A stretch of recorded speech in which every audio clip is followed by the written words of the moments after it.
1947 में जब देश आज़ाद हुआ तो देश के अंदर संविधान निर्माताओं ने सोचा कि देश में किस तरह की व्यवस्था रखनी है। फिर बहुत सारे विद्वानों ने कहा कि देश में डेमोक्रेटिक व्यवस्था रखते हैं, जिसके अंदर जनता में ही मेन पावर होनी चाहिए, यानी कि ultimate power vested in public. Public he decide करे कि उनका नेता कौन होगा, वे अपने रिप्रेजेंटेटिव को चुने और उसे प्रधानमंत्री के रूप में देखें।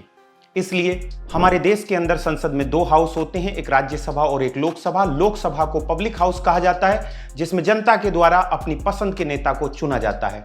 उन्हीं में जिसको ज्यादा बहुमत मिलता है वो मेजॉरिटी पार्टी बनती है और उसी मेजॉरिटी पार्टी में एक नेता होता है जिसे पीएम के तौर पर जाना जाता है। अब ऐसे में क्या पीएम केवल मेजॉरिटी पार्टी का होता है? जी नहीं।